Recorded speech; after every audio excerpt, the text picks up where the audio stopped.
Olá, faz tempo que eu não gravo. Retomar as atividades aqui. Uma bela olheira.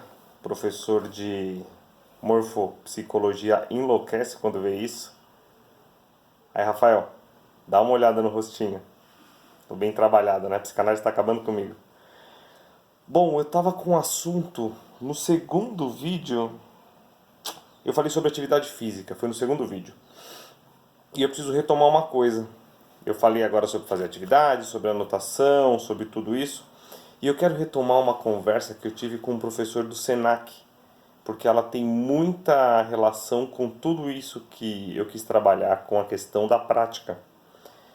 Um dia nós estávamos conversando, eu e o professor Marcelo que tem vídeos no YouTube. Cello, saudades de ti, cara. E a gente estava conversando sobre prática de esporte e como a história e a experiência de praticar um esporte mexia com a gente. Eu me lembrava disso muito de natação e de vôlei.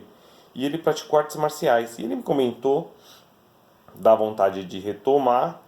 E a gente discutiu o seguinte: como era interessante quando a gente assistia ao esporte que nós praticávamos. E como isso mexia com a nossa musculatura. E o relato dele me fez perceber uma coisa que era muito interessante. No vídeo 2 eu até falei a questão do neurônio espelho. Como é que a nossa musculatura reage e os nossos neurônios a uma prática, assistir uma prática que a gente já tem experiência, que o corpo já vivenciou. E a memória muscular, como é que isso se trabalha. Mas qual que era o ponto que chamou muita atenção e que eu quero trabalhar e trazer para vocês e que eu tenho trazido para mim? Se o espelho, o neurônio espelho funciona, a memória muscular funciona para a atividade que a gente desempenha, e se a gente assiste uma atividade dessas e o nosso corpo reage, o nosso cérebro reage, a nossa psique reage, nas questões emocionais, nas questões sociais, isso também é verdade. E por que isso é um assunto importante? Porque para quem tem hábitos religiosos, espirituais soltos é difícil falar, mas o religioso vai trabalhar questões mais importantes.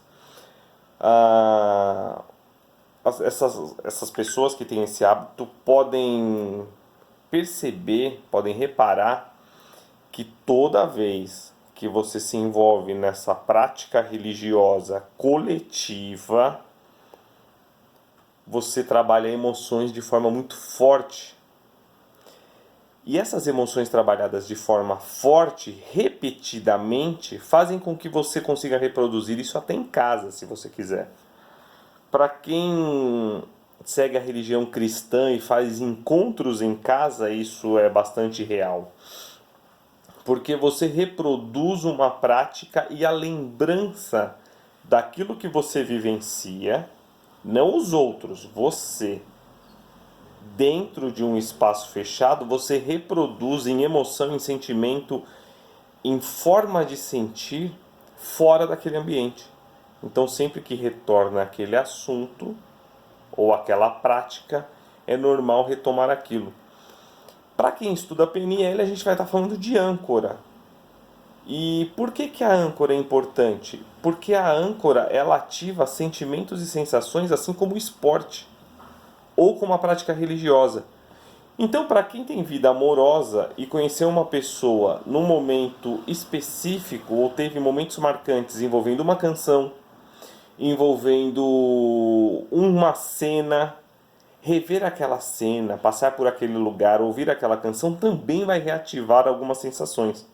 E a menos que as pessoas ressignifiquem isso com novas práticas, aquilo tende a ficar marcado. São pontos marcados na memória, na psique. E podem ser retomados.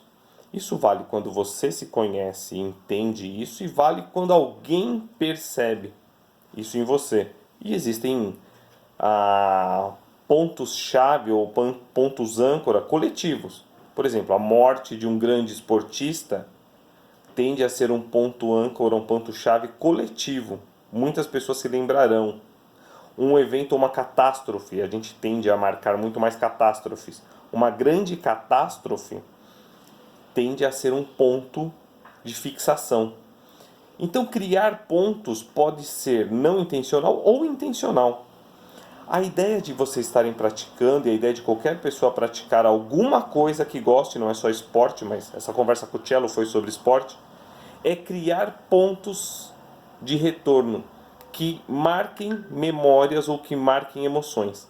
Então era essa a proposta.